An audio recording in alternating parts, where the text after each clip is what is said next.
Sejak zaman kenabian, bahkan jauh sebelumnya, yang namanya ilmu sihir, santet atau tenung, guna-guna, dan ilmu hitam lainnya memang diyakini keberadaannya. Ilmu gaib yang tak kasat mata ini digunakan untuk mencelakai orang lain dari jarak jauh.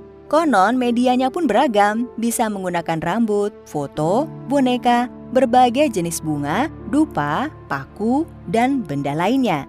Santet pun ada beragam macamnya, namun yang paling banyak dikenal kalangan umum adalah santet Banaspati. Santet Banaspati atau disebut juga dengan santet Raja Banaspati banyak diyakini orang dulu sebagai pembunuh mematikan.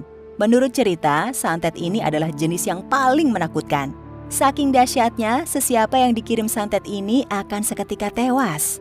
Lalu, seperti apa santet ini hingga begitu mudah melenyapkan nyawa seseorang?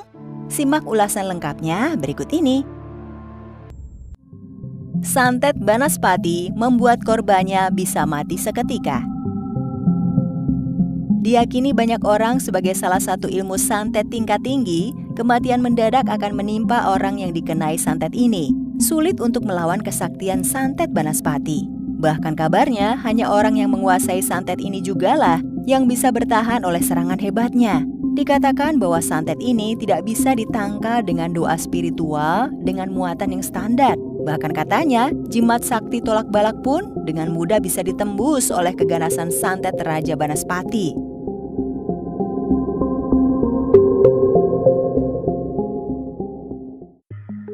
Begini santet Banaspati menyerang korbannya.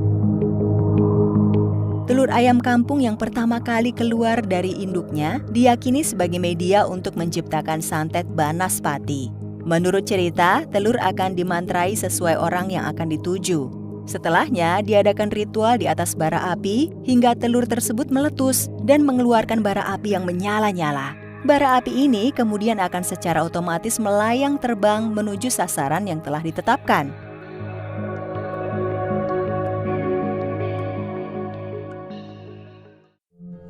Kepemilikan ilmu santet Banaspati.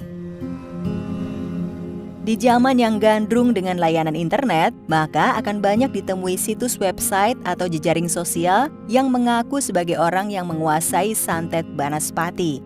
Lantas membuka pengumuman untuk praktek belajar santet atau layanan untuk menyantet orang. Keterbukaan ini berbanding terbalik dengan sikap tertutup orang-orang yang konon memiliki ilmu santet Banaspati. Faktanya, santet Banaspati memiliki orang yang katanya harus melalui 9 tingkatan dengan tahapan ritual yang berat.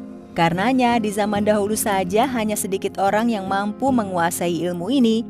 Selain dengan ritual, konon santet Banaspati bisa dimiliki oleh keturunan orang yang menguasainya dengan catatan keturunan dengan silsilah yang jelas.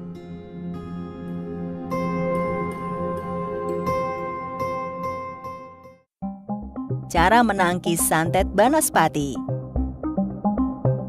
Ada yang beranggapan bahwa santet Banaspati yang menyala-nyala terlihat seperti api akan bisa ditangkal dengan air. Namun katanya ternyata air tidak mempan untuk menangkal santet Banaspati. Karena pada hakikatnya api yang menyala bukanlah api biasa yang bisa padam oleh air. Benda yang diyakini bisa menangkal santet Banaspati adalah kapur sirih. Kapur sirih sendiri dapat dibuat dengan merendam batu kapur atau gamping di dalam air selama minimal 1 minggu.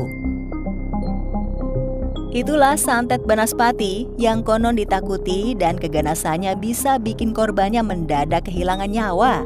Meski kini eksistensi santet Banaspati hampir tidak terdengar lagi, namun dulunya ilmu ini sempat menggemparkan masyarakat karena menjatuhkan banyak korban. Kalau di lingkungan sekitarmu, apa masih ada rumor tentang keberadaan ilmu santet ini?